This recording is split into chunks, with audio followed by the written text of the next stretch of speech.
Au cœur de la France, à 350 km au sud de Paris, voici la chaîne des Puys, un territoire de 40 km de long sur 5 km de large. Des volcans à perte de vue, inoffensifs, mais en apparence seulement. Car la chaîne des Puys a connu une centaine d'éruptions sur une période de 90 000 ans. Et cette chaîne, seulement endormie, se situe à proximité immédiate de la ville de Clermont-Ferrand. Quasiment en son centre, le Puy de Dôme culmine à près de 1500 mètres. Autour de cet emblématique sommet, on trouve des dizaines d'édifices volcaniques. Du nord au sud, sur 35 km ou 40 km, il y en a 80, 85, 90, on ne sait pas très bien parce qu'il y en a qui sont enterrés. Quand l'activité a commencé dans la chaîne des Puys, eh bien, il y a un volcan qui est apparu. Et puis ce volcan a fonctionné pendant quelques jours, quelques semaines, quelques mois. Et puis quelques années, quelques centaines d'années après, un nouveau volcan est apparu. Et comme ça, entre moins 90 000 ans et moins 7 000 ans, à chaque fois, il y avait un nouveau, ça avait plop, plop, plop, plop, un nouveau volcan qui apparaissait et qui a donné au final cette chaîne des Puys tout à fait exceptionnelle. Une chaîne exceptionnelle, mais aussi dangereuse. Pourtant, pendant des siècles, personne n'avait conscience des forces telluriques qui pouvaient se cacher sous ces sommets. Tout le monde pensait qu'il s'agissait de petites montagnes paisibles. Je crois que les populations avaient perdu la mémoire du volcanisme parce que la dernière éruption, elle est il y a 6700 ans, donc c'est quand même très lointain. Ces volcans, ils font partie du paysage local, la population a toujours vécu avec. À l'époque, les déplacements étaient peu importants. Donc pour quelqu'un qui n'avait jamais vu un volcan en éruption ou même un volcan tout court, finalement c'était des collines. Des milliers d'années se sont écoulées depuis la dernière éruption. Des premières mousses jusqu'aux premiers arbres, progressivement, la végétation a repris ses droits. Elle a effacé l'aspect lunaire de ce type de paysage.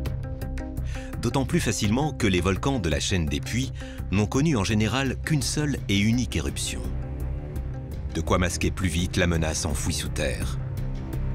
Et il a fallu attendre le XVIIIe siècle et la visite d'un scientifique dans la ville de Volvic pour découvrir que les puits étaient en fait des volcans. Il a fallu attendre le XVIIIe siècle, effectivement, avec le français Guettard, qui était un minéralogiste, qui est venu faire des relevés géologiques. Et dès qu'il a vu la pierre de Volvic, tout de suite, il a reconnu une lave et il a décrit le Puy de Dôme comme étant un volcan. Ce qu'on ne savait pas encore à l'époque, c'est que cette chaîne de volcans était prête à recracher lave et bombes volcaniques à n'importe quel moment. Car les plus jeunes volcans de la région ont connu des éruptions il y a moins de 10 000 ans. Et c'est ce qui fait dire aux scientifiques que la chaîne n'est pas éteinte, mais seulement endormie. On considère qu'un volcan est actif à partir du moment où il y a eu au moins une éruption au cours des 10 000 dernières années. Et dans le cas de la chaîne des Puys, il y a eu plein d'éruptions depuis 10 000 ans. Alors 10 000 ans, ça paraît beaucoup, mais pour la Terre, c'est rien du tout. Et même ça, c'est un petit peu faux. On a eu en 2006 un volcan qui s'est réveillé en Alaska après 14 000 ans de sommeil. On sait que chacun des volcans pris séparément est éteint, mais on suppose qu'il y a encore du magma en dessous. Donc, la chaîne dans son ensemble est seulement en sommeil et peut entrer en éruption à n'importe quel moment. Donc la prochaine éruption, c'est dans 6 mois, c'est dans 10 ans, c'est dans 1000 ans, c'est peut-être dans 3000 ans. Donc aujourd'hui, on ne sait pas dire quand sera la prochaine éruption. Et on ne sait pas où non plus. En tout cas, ça ne sera pas sous les anciens cratères. Le Puy de Dôme ne se réveillera pas. Si la chaîne des Puys se réveille, ça sera un nouveau volcan qui va apparaître. Pourquoi forcément un nouveau volcan? Pour le visualiser, il suffit de se rendre au nord de la chaîne des Puys, au volcan de l'Antégie, une ancienne carrière d'extraction de roches volcaniques. Au cœur du vieux cratère, on distingue encore les cheminées par lesquelles le magma est remonté, trop dur pour être exploité. Car après l'éruption, elles se sont complètement cristallisées, bouchant ainsi toute nouvelle arrivée de magma. Et c'est ce qui s'est passé pour chacun des volcans de la chaîne des Puys. Si le magma cherche à remonter vers la surface, il ne va pas essayer de se frayer un chemin à travers quelque chose d'aussi dur que ça. Il va trouver une zone de faiblesse dans la croûte terrestre pour aboutir en surface à un endroit qui sera, dans le cas de la chaîne des Puys, situé à quelques centaines de mètres ou quelques kilomètres de l'éruption précédente. Ça peut se passer dans les zones d'éruption les plus récentes, au Pavin ou au Puy de la Vache, mais ça peut aussi nous surprendre et surgir n'importe où. Parmi l'un des secteurs qui pourrait se réactiver, il existe un endroit situé à une vingtaine de kilomètres au sud de la chaîne des Puys, le lac Pavin. C'est là que se trouve le plus jeune volcan de France métropolitaine. Donc potentiellement l'une des zones volcaniques au sommeil le plus léger. Comment ce lac s'est-il formé? Pourquoi possède-t-il deux couches d'eau qui ne se mélangent pas? Quel danger se cache dans ses profondeurs?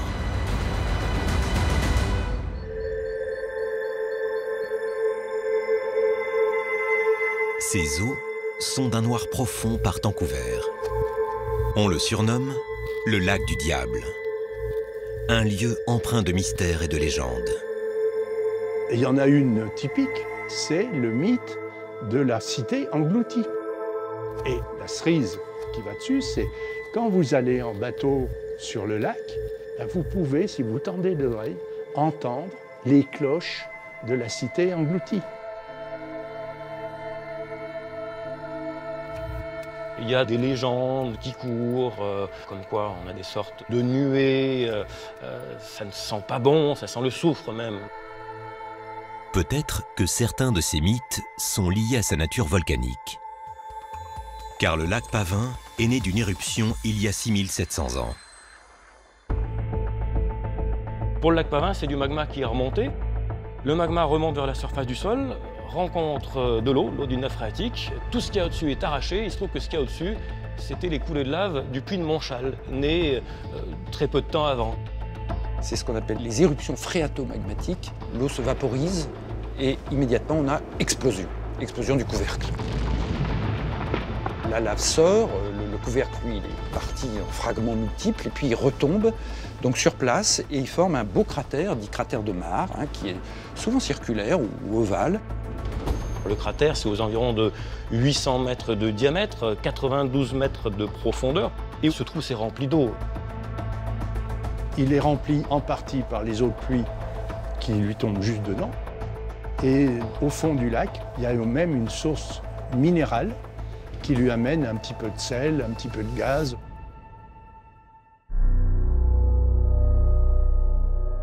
Au-delà des mythes et légendes, le plus jeune volcan de France métropolitaine cache d'autres mystères au fond de ses eaux. Et certains sont potentiellement dangereux. Car le Pavin fait partie d'une catégorie assez rare dans le monde. Des lacs dont les eaux ne se mélangent pas. Les lacs méromictiques. Le Pavin est composé de deux lacs. On a la partie au-dessus de, en gros, 55-60 mètres, qui est un lac normal, qui est en contact avec l'atmosphère.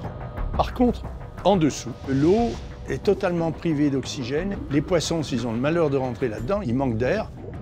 Il a une couche en fait en profondeur qui est très froide, peu de lumière, et qui n'est pas brassée avec les eaux du dessus parce que le volcan est entouré d'un relief, ce qui fait que le vent ne peut pas vraiment brasser les eaux et retourner et mélanger ces eaux.